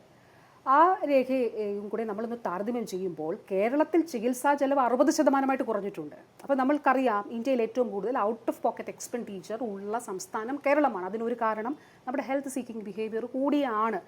അപ്പോൾ ഇവിടെ നമ്മൾ കാണേണ്ടത് അതിൽ 60% കുറവ് ഉണ്ടായിട്ടുണ്ടെന്ന് പറയുന്നത് കേന്ദ്ര മന്ത്രാലയത്തിന്റെ റിപ്പോർട്ടാണ്. അതെങ്ങനെ സംഭവിച്ചതാണ്? ഇപ്പോൾ കേരളത്തെ സംബന്ധിച്ച് കേരളത്തിന്റെ മൊത്തം കേരളീയരുടെ ഹെൽത്ത് എക്സ്പെൻഡിച്ചറിൽ 65% ഈ ഔട്ട് ഓഫ് പോക്കറ്റ് എക്സ്പെൻഡിച്ചർ ആണ്. അല്ല, അത് 60%, അതായത് നേരത്തെ ഉള്ളതിനേക്കാൾ 60% കുറയ്ക്കാൻ നമുക്ക് കഴിഞ്ഞു. ഇപ്പോൾ ഈ ദിവസങ്ങളിൽ ഈ സർക്കാർ ആശുപത്രികൾ മുഴുവൻ ഇങ്ങനെയാണ്. ഇപ്പോൾ എത്ര കോളുകളാണ് ഒരു ദിവസം, അപ്പോൾ ഓരോ ദിവസവും എന്ന് വേണ്ട, അല്ലെങ്കിൽ നമുക്ക് വരുന്ന കോളുകൾ എത്രയാണ്? ഇപ്പോൾ ICU, വെന്റിലേറ്റർ, സ്വകാര്യ ആശുപത്രികളിൽ ഒരു ദിവസം ലക്ഷക്കണക്കിന് രൂപ ആവുകയാണ്. അവിടുന്ന് കോൾ വരികയാണ്, എങ്ങനെയെങ്കിലും ഒരു ബെഡ് വേണം, ICU ബെഡ് വേണം, വെന്റിലേറ്റർ വേണം. നമ്മൾ സർക്കാർ സംവിധാനങ്ങൾ അതനുസരിച്ച് ഒരുങ്ങുകയാണ്, അതിനനുസരിച്ചിട്ട് ക്രമീകരണങ്ങൾ കൊടുക്കുകയാണ്. അപ്പോൾ ഒരു കാർഡിയോളജി ട്രീറ്റ്മെൻറ്റ് ഒരു ഉദാഹരണം പറയാം. കാർഡിയോളജി ട്രീറ്റ്മെൻറ്റ് ജില്ലാ ആശുപത്രികളിൽ ഉണ്ടായിരുന്നില്ല 9 വർഷം മുൻപ്. ഇന്ന് കാത്തലാബുകളുണ്ട്. അതിൻ്റെ ഫലം എന്താണ്? മറ്റ് മേഖലയിൽ കാർഡിയോളജി ട്രീറ്റ്മെൻറ്റ് ഇൻ്റർവെൻഷൻസിന് ആൻജിയോപ്ലാസ്റ്റിക് ഉൾപ്പെടെ ഏർപ്പെടുത്തിയിരുന്ന തുകയിൽ കുറവുണ്ടായി എന്നുള്ളതാണ്. ഇതൊരു ജനകീയ ഇടപെടൽ, ഇതൊരു ബദൽ ജനകീയ ഇടപെടൽ. ഇതാണ് ഇടതുപക്ഷ ബദൽ. ആ ബദലിൽ മന്ത്രിക്ക് കോൺഫിഡൻസ് ഉണ്ട്. തീർച്ചയായിട്ടും. ഓക്കെ, ഈ വ്യക്തിപരമായി ആക്രമിക്കപ്പെടുന്നുണ്ട് എന്ന പരാതിയുണ്ട്. ഇപ്പോൾ ഏതെങ്കിലും തരത്തിൽ കുറവുകളുണ്ട് എങ്കിൽ അത് സാമ്പത്തിക അവസ്ഥയുടെ പ്രതിഫലനമാണ്. അപ്പോൾ അങ്ങനെ ഇരിക്കെ ആരോഗ്യമന്ത്രിക്ക് മാത്രം ചെയ്യാൻ കഴിയുന്ന കാര്യങ്ങളുമല്ല എന്ന് ഇരിക്കെ വ്യക്തിപരമായി ആക്രമിക്കപ്പെടുന്നുണ്ട് എന്നൊരു ഫീൽ ഉണ്ടോ? നോക്കൂ, അതിൽ യശശരീരനായ EMS സഖാവ് EMS പറഞ്ഞതാണ്. എനിക്ക് അത് മറുപടിയായിട്ട് പറയാനുള്ളത്, അത് ഒരു മാധ്യമത്തെക്കുറിച്ചാണ് അദ്ദേഹം പറഞ്ഞത്. ആ മാധ്യമം നിങ്ങളെക്കുറിച്ച് നല്ലത് എഴുതിയാൽ ഓർക്കുക നിങ്ങൾക്ക് എന്തോ പ്രശ്നമുണ്ട്, പക്ഷേ ആ മാധ്യമം നിങ്ങളെ വിമർശിച്ചാൽ ഓർക്കുക നിങ്ങൾ ശരിയായ പാതയിലാണ്. അപ്പോൾ നിങ്ങൾ ചെയ്യുന്നത് കൃത്യമായി ചെയ്യേണ്ടതാണ്. എന്തുകൊണ്ടാണ്? ഞാൻ ഇന്നലെ എഴുതിയ കുറിപ്പിന് ഞാൻ കുറച്ച് ഡേറ്റ് പറഞ്ഞുള്ളൂ, കൃത്യമായൊരു മറുപടി ഉണ്ടായിട്ടില്ല. പക്ഷെ അതിന് പകരമായിട്ടുള്ള ചില കാര്യങ്ങൾ പറയുക ചെയ്യുന്നത് ഉത്തരം മുട്ടുമ്പോൾ. അല്ല, അതിൽ നമ്മൾ ചെയ്യുന്ന കാര്യങ്ങൾ ശരിയായതുകൊണ്ടാണ് നിങ്ങൾ കൂടുതൽ ആക്രമിക്കപ്പെടുന്നത്. ആക്രമണം നിങ്ങളെ കരുത്തരാക്കുകയുള്ളൂ. എന്നെ തീർച്ചയായിട്ടും തുടക്കം മുതൽ അറിയാലോ, ഓരോരോ ഏറ്റവും കൂടുതൽ വ്യാജ ആരോപണങ്ങൾ, വ്യാജാധിക്ഷേപങ്ങൾ, വ്യക്തിപരമായിട്ടുള്ള അധിക്ഷേപങ്ങൾ. ഇപ്പോൾ കഴിഞ്ഞ ദിവസം മുരളീധരൻ പറഞ്ഞത് കേട്ടില്ല, അത് അദ്ദേഹത്തിന്റെ ഞാൻ പറഞ്ഞതുപോലെ അദ്ദേഹത്തിന് മറുപടി അർഹിക്കുന്നതല്ല. അദ്ദേഹം ഇപ്പം ഞാൻ പറയുന്ന ഒരു കാര്യമുണ്ട്, ഇപ്പോൾ ഒരു ഹെൽത്ത് കമ്മീഷൻ്റെ കാര്യമുണ്ട് പറഞ്ഞല്ലോ. അതിൽ എനിക്ക് പറയാനായിട്ടുള്ളത്, ഒരു കേരളത്തിൻ്റെ പ്രതിപക്ഷ നേതാവ് ഒരു ഓപ്പൺ സംവാദത്തിന് തയ്യാറാകണം. വെല്ലുവിളിക്കാണോ വി ഡി സതീശനെ? തീർച്ചയായിട്ടും ഒരു ഓപ്പൺ സംവാദത്തിന് തയ്യാറാകണം. അവരുടെ കൊണ്ടെത്തിച്ച കേരളത്തിൽ നിന്ന് ഇന്ന് കേരളത്തിൻ്റെ ആരോഗ്യ മേഖല എത്രത്തോളം എങ്ങനെ മാറി എന്നുള്ളത് പഠിക്കാൻ ഒരു കമ്മീഷനെ അവർ വെക്കുന്നത്, ഇതൊക്കെ മനസ്സിലാക്കാൻ വെക്കുന്നത് നല്ലതാണ്. അത് കഴിഞ്ഞിട്ട് കമ്മീഷന്റെ റിപ്പോർട്ട് വന്നാൽ അതെ, ഒരു ഓപ്പൺ സംവാദത്തിന് തയ്യാറാണ്. ആ സംവാദത്തിൽ അദ്ദേഹം ഇവരെയൊക്കെ കൂട്ടണം. ആരെയൊക്കെ? ഈ കെ മുരളീധരനെയും മുൻ ആരോഗ്യമന്ത്രിയായിരുന്ന വ്യക്തിയുമൊക്കെ. കാരണം അനധികൃത സ്വത്ത് സമ്പാദനത്തിനാണ് അദ്ദേഹത്തിന് ആ കാലഘട്ടത്തിൽ 2011-16 കാലയളവിൽ അനധികൃത സ്വത്ത് സമ്പാദനത്തിനാണ് അദ്ദേഹത്തിനെതിരെ ഇപ്പോൾ അന്വേഷണം ഒക്കെ ഉള്ളതല്ലേ. അപ്പോൾ അദ്ദേഹത്തെ ഉൾപ്പെടെ വരുത്തണം. പിന്നെ അതിൽ പാവം വളരെ അവരുടെയൊക്കെ ഭാഷയിൽ വളരെ മോശമായ വാർത്ത അതൊക്കെ അവതരിപ്പിച്ച് നടന്ന ഞാൻ വരാം ചർച്ചയ്ക്ക് ഓപ്പൺ സംവാദത്തിന് ഒരു തുറന്ന സംവാദത്തിന് ആരോഗ്യമന്ത്രി വീണ ജോർജ് സന്നദ്ധയാണ്. അതിന് UDF-നെ വെല്ലുവിളിക്കുകയാണ്. പ്രതിപക്ഷ നേതാവിനെ വെല്ലുവിളിക്കുക. അദ്ദേഹത്തിന് കൂടി ഇവരെയൊക്കെ കൂട്ടണം കേട്ടോ. ഈ പറഞ്ഞവരെയൊക്കെ കൂട്ടാം അദ്ദേഹത്തിന്. കാരണം വളരെ ഒറ്റയ്ക്ക് നേരിടും. ഞാൻ ഒറ്റയ്ക്ക് മതി. വളരെ മോശം. അവർ തന്നെയാണല്ലോ പറഞ്ഞത്, വളരെ മോശമായിട്ടുള്ള. ഞാൻ ഇങ്ങനെയൊക്കെയുള്ള ജോലി ചെയ്താണ് വന്നത്. അപ്പോൾ വാർത്ത ഒക്കെ അവതരിപ്പിച്ച് വന്ന ഒരു വ്യക്തി. അപ്പോൾ ഞാൻ അതിന് തയ്യാറാണ്. ഈ ഒരു പരമ്പരാഗത രാഷ്ട്രീയക്കാരി അല്ലാത്തത് കൊണ്ടാണോ ഇത്തരത്തിലൊക്കെയുള്ള അധിക്ഷേപങ്ങൾ വരുന്നത്? അങ്ങനെയുണ്ടോ? അല്ലെങ്കിൽ ഒരുപക്ഷെ ഒരു പരമ്പരാഗത രാഷ്ട്രീയക്കാരി അല്ലാത്തതുകൊണ്ട് പിടിച്ചു നിൽക്കാൻ കുറച്ച് ബുദ്ധിമുട്ടും എന്ന് വിചാരിച്ചായിരിക്കുമോ? നോക്കൂ, ഞാൻ CPIM-ൻ്റെ അംഗമാണ്. ഞാനൊരു പ്രസ്ഥാനത്തിൻ്റെ ഭാഗമാണ്. എന്നെ നയിക്കുന്നത് എൻ്റെ പ്രസ്ഥാനത്തിൻ്റെ നയമാണ്. എന്നെ നയിക്കുന്നത് എൻ്റെ പ്രസ്ഥാനത്തിൻ്റെ കാഴ്ചപ്പാടാണ്. ഈ സർക്കാരിൻ്റെ, ബഹുമാനപ്പെട്ട മുഖ്യമന്ത്രിയുടെ നേതൃത്വത്തിൽ സർക്കാരിൻ്റെ നയമാണ്, ഇടതുപക്ഷ ജനാധിപത്യ മുന്നണിയുടെ നയമാണ്. അതുകൊണ്ട് വ്യക്തി അപ്രസക്തമാണ്, നയം പ്രധാനമാണ്. അതുകൊണ്ടാണ് ഞാൻ പറയുന്നത് സംവാദത്തിന് തയ്യാറാണ്. ശരി, അതിൽ ഓപ്പൺ ആയിട്ടുള്ള സംവാദത്തിന് നടത്താം. യെസ്. അപ്പോൾ വെല്ലുവിളിക്കുകയാണ് ആരോഗ്യമന്ത്രി ഒരു തുറന്ന സംവാദത്തിന് പ്രതിപക്ഷത്തെ. മാതൃഭൂമി ന്യൂസിലൂടെ വളരെ നന്ദി. All the best. Thank you.